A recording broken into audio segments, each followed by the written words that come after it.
Hi guys, hope everyone's well and welcome back to the Improvement Podcast. So in this episode, I'm going to touch on training with time limitations, and the rationale behind this episode is I appreciate everyone's got different commitments than others. People have different, everyone, as Molly May said, everyone's got the same 24 hours in their day. Uh, and people may not want to prioritize training as much as others. So they might have things that go above training, like family commitments, like maybe work or social events. They might prioritize them above training. So this episode's going to be going over how you can potentially split up or set up and kind of go about training in a manner that will allow you to get good results while training less frequently. But something to be said is you get what you put in. If you're only willing to go to the gym 2 times a week, you'll get the results of someone who's only willing to go to the gym 2 times a week. If you're willing to go to the gym 5 times a week, you'll get the results of someone who's willing to train 5 times a week. So you get what you put into training. So although this episode is going to allow you to train effectively as possible, like if you're not placing something on your highest, or if it's not your highest value, then you're not going to exceed in that at the same pace as what you'd value greater, if that makes sense. Because like you don't get the results for what you don't work for. So that's just to kind of set expectations, which is something very important to do, which I do with my clients. It's like I'll set expectations from the get go. Right, I'll give you the tools, I'll give you the accountability, I'll give you basically everything I can to succeed, but you need to work. You need to work hard. And it's not easy, but it's a case of getting it done. So, when it comes to training, we want to think about our split setup. So, don't think about even attempting to do like an arm day if you're training 2 times a week, because it's not going to be a good use of your time. Uh, with training minimal times a week, what I'd probably do is an upper lower rest split. So, for example, if you're training 4 times, I'd do upper lower rest, upper lower rest. If you were training 3 times a week, I'd probably do upper lower upper. If you were training 2 times a week, I'd probably do upper lower and repeat that, or full body, then full body again and repeat that, 2 full body sessions. And if not possible, or if not, maybe even a on off split that could work as well. So what comes to like a priority with your split is what you can adhere to, because like when it comes to anything, like it's like adherence is key. Obviously you need to apply effort, you can't just go through the motions with your training, but you want to set a split that's sustainable. Because if, let's say, you're planning on doing 4 sessions a week but you only manage two, then why don't you just structure your training in a manner that will allow you to get 2 effective sessions done in the best way possible, so that you're not getting half the work done. For example, if you plan on training 5 times a week, but you only train two, then you might run a push pull legs upper lower split. And if you just then go push pull and then miss the rest, then you're not training your lower body at all. Whereas if you do upper lower or full body, then you'll at least train your all halves of your body, or all parts of your body, sorry. So basically it's just a case of doing upper lower, or if you're training maybe 2 to 3 times a week, even full body. The downside of full body is I don't think people train hard enough to be able to do that consistently, to be honest. Maybe when they're just getting started, but when they start progressing in big movements, it's hard. It's hard applying yourself to a barbell back squat, a leg press, and then a bent over row, and then a bench press. Like big movements like that, it's hard to fully apply yourself to that. Whereas it's easy to do like a push session and do some flies, and then some pressing, and then some tricep extensions, which is why I think a lot of people resort to the push pull leg split, because it's probably easier than upper lower.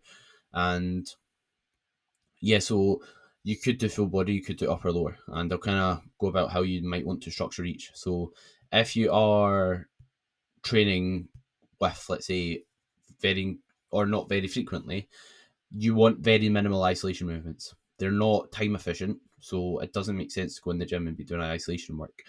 Uh, the only caveat to that is some body parts that might not get hit much with the compounds, which I'll get to.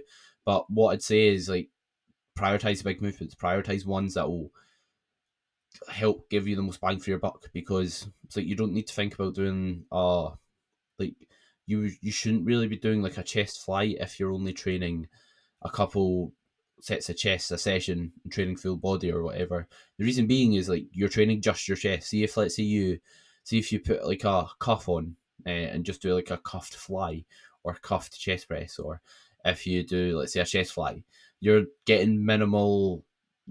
minimally targeting your shoulders and your triceps, and you're just really targeting your chest, which could be good in certain circumstances.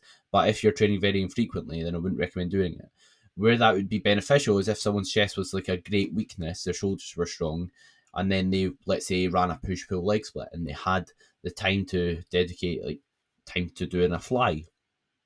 But if you're starting out, like, don't think about doing anything that's gonna isolate any certain muscle. It's not a good idea for the most part.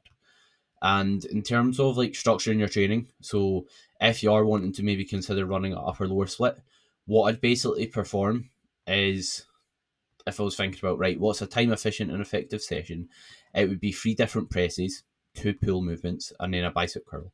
So the 3 presses would be like a chest focused, a shoulder focused, and then a tricep focused. 2 pulls would be 1 bent over, so lower back loaded, bent over row variation, and then a lat focused movement.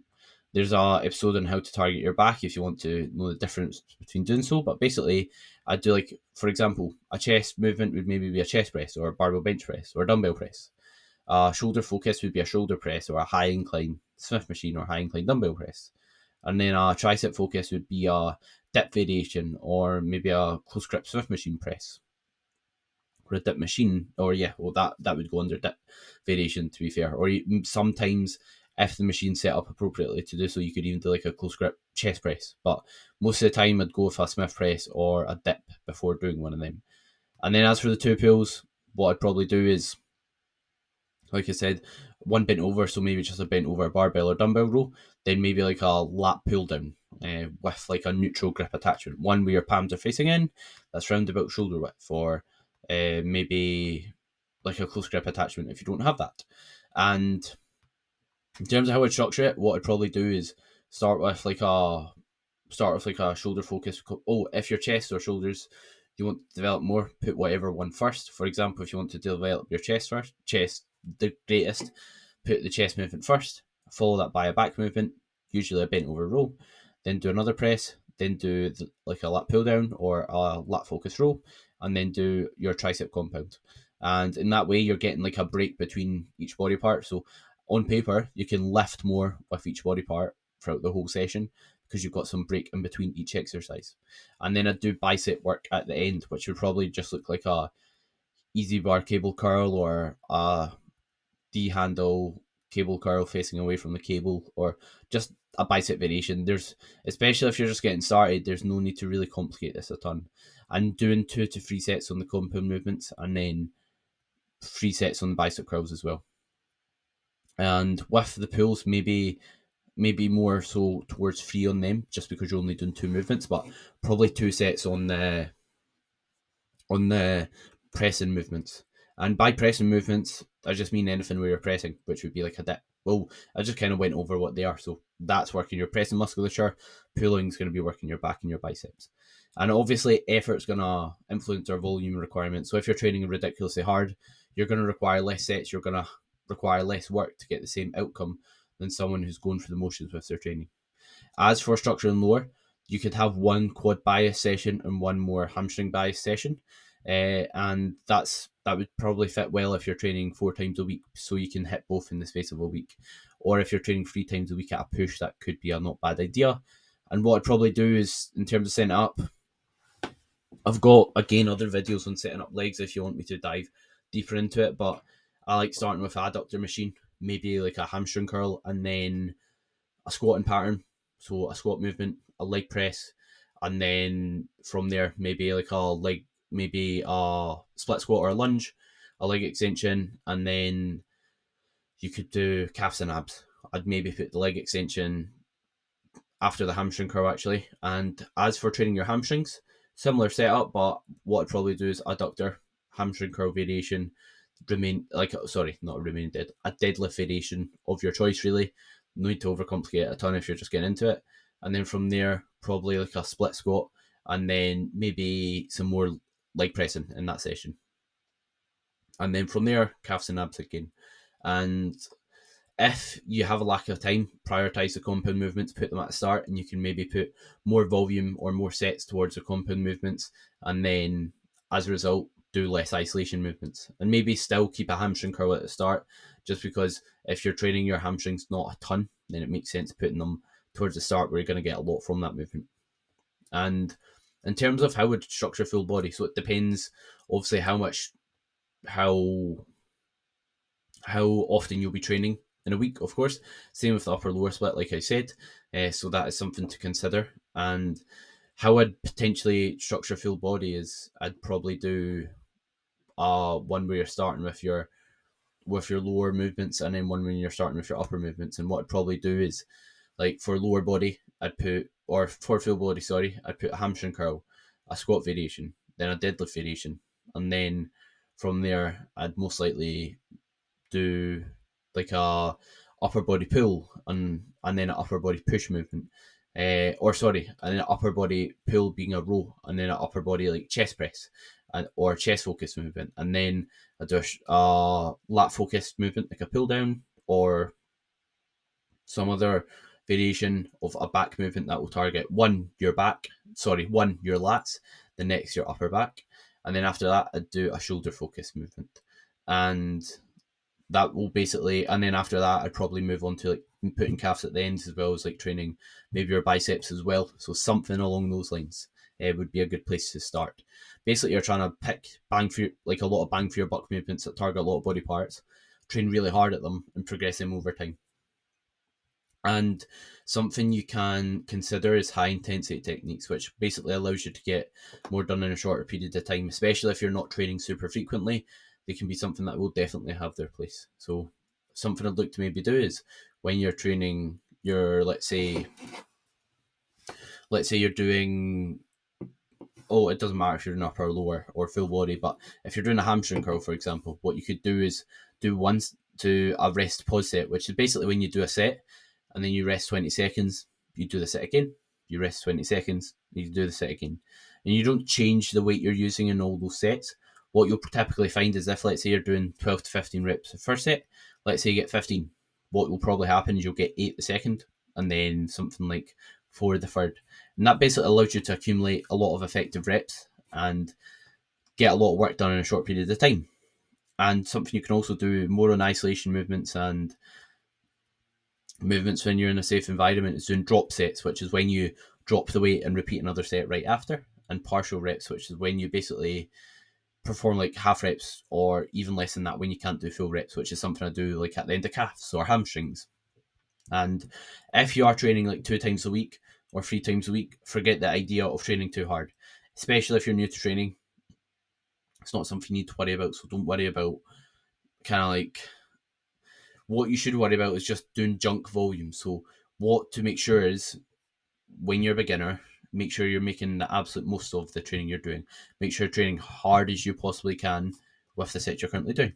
And from there, if you can increase them while maintaining intensity and still be not sore going into the next session, do that. But don't worry about, let's say, doing all those big movements, because you are only training like 2 to 3 times a week, and the overall weight you're going to lift isn't high enough to merit, let's say, worrying about how much fatigue you'll accumulate with your sessions.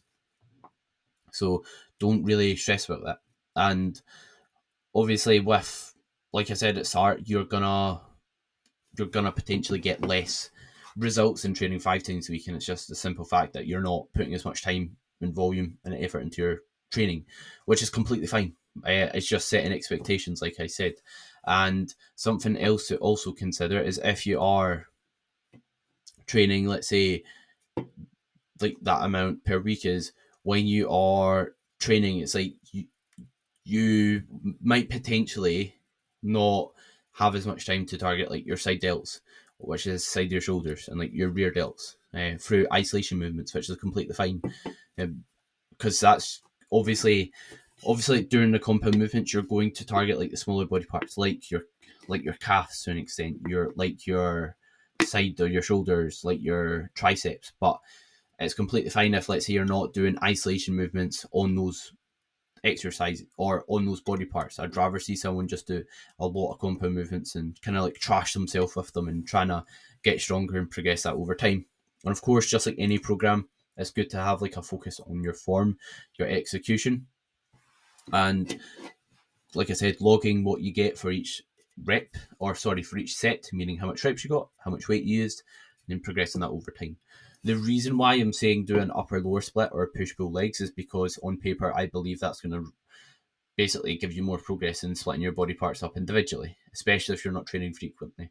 And the reason being is we know training frequency at like 2 to 3 times a week produces more muscle growth than training 1 times a week. So if you're training a body part once a week, you're potentially limiting how much progress you can make. Also, regardless if we do like say 20 sets for our legs or 10 sets for our legs, if we're doing 20 sets and we might have already stimulated muscle growth at 10 sets. So if we're doing 10 more after that, then that's just going to accumulate unnecessary fatigue that we don't ideally want. One that is just going to dig us a hole to recover from. So if we can get away with doing 10 sets instead of 20, recover, grow, and be able to repeat that, then I'd rather see someone do that, because you're just kind of like, you're just doing sets for the sake of it after you've stimulated and triggered muscle growth response, if that makes sense. Especially as a beginner, it will be low the amount of actual work you need to do, granted your effort is good and your execution is good. So that's why I'd rather someone not do like a ridiculous amount of sets and just do like a day for each body part, because it just doesn't make sense on paper. And if you think about it, if you're training, let's say full body, you're just starting out, you can train, let's say your legs are a point you want to develop. You can train legs, they can recover, you can train them again, they can recover, and you can train them again. So you're stimulating muscle growth, growing, stimulating again, growing again, and you're doing that 3 times a week. You're growing muscle, you're stimulating that muscle to grow 3 times a week and recovering 3 times a week. So on paper, you could be getting, you probably won't get 3 times, but that, like, if you think about it, you're getting 3 times opportunities to grow that muscle. So on paper, I believe that's going to produce better results. And if we think about, let's say if we're doing a movement, let's say we do a barbell back squat, we're doing that 3 times a week when we're training lower body, then what's going to allow us to progress faster? Doing that movement, progressing our sets and recovering, progressing our sets again and recovering, progressing our sets and recovering. So progressing our movement 3 times a week, or training it 1 times a week, doing a lot more sets, and then waiting a week until you next do it. I believe it's going to be doing that movement 3 times a week, because you might be recovered from doing squats within 2 days, and you could have the opportunity to do them again within 2 days and progress your movement, but you're still waiting another 5 days. Whereas if you do them every 2 to 3 days, then you're like I said, adapting that body part, being able to lift more and repeating that process. So you're going to progress that lift at a faster rate, because a big part of, if you're wanting to, let's say, progress a certain lift, is doing it frequently. If you're only doing it once a week, you're giving yourself 1 chance to progress that lift per week, which is obviously going to be 52 per year. Whereas if you're training that 3 times a week, then that's going to be 156 times you're going to be able to progress that movement per year, have the opportunity to progress it, which I think is going to lead to better results. So yeah, try not waste your time doing like a specialized split training, let's say your arms are that on a 3 times a week training split, because it's not going to be giving you a lot of value for your time. Even if your goal is just primarily fat loss, then what are you going to build or burn more calories with? Training, let's say, your upper body, or training your shoulders or your arms, or training your full body? Probably your full body, because you're going to be handling more weight. You're probably going to be burning more calories as a result of that, because you're going to be doing more strenuous movements more often, and more calorie burning sessions. Not that we train, if your goal is fat loss, and obviously it's going to help you be in a calorie deficit, but the goal isn't to kind of burn more calories when it comes to training in the gym. However, it's going to help us do so. So I think that's another benefit of it, just because you are going to get more out of it from a calorie burn point of view. So yeah, hope you enjoyed the episode. Something else to actually say before I wrap up is, it allows you to get more skilled at exercises quicker. So if, let's say, you can practice a skill of like big movements. So for example, it's like, what's going to contribute more towards physique development? Nailing a squat, or doing, let's say, we'll say like a leg extension. So if you get the movement pattern down with a squat, the faster you can get that nailed, the faster you can start progressing it. So if you do that 3 times a week, you've got times to come in, you're mentally fresh, nail that skill of squatting, and then get out the gym, recover, and then try it again in the next few days. And that's going to allow you to maybe pick up the skill of squatting faster than if you're only squatting once a week, in my opinion. So it will allow you to get skilled at more of the big movements, because once you nail those big movements, that will typically transfer over to the smaller body parts for the most part. What I mean is, you might not know how to isolate your muscle extremely effectively, but you'll know what good form is. You'll know what maintaining a neutral spine and safe posture is when you're doing a movement, which will transfer over to the smaller body parts. So if you can do all the big ones very frequently, you can get that base. You can build a good base for yourself in regards to training. So I hope this helped in regards to training on time limitations. But yeah, schedule your sessions when you think you've got time. Get in and out. If you need to have short rest periods, have them, but focus on doing the big movements as much as you can. Putting high intensity techniques in there and basically picking the movements that are going to work as much body parts as you possibly can for the most part, and just getting strong on them. It's like, regardless if you can commit 2 leg days a week, if you are going in the gym doing full body 3 times a week and you take your squat from 40 kilos to 100 kilos in a rep range that causes muscle growth, you're still going to be bigger. You're still going to be a lot bigger, regardless if you have a full leg day. So that is how I believe is going to get the best results. So hope everyone has a great day, and thank you very much for watching. I appreciate everyone who shares it on their story and gives me a tag. If you haven't already, feel free to do it. I greatly appreciate the support everyone gives.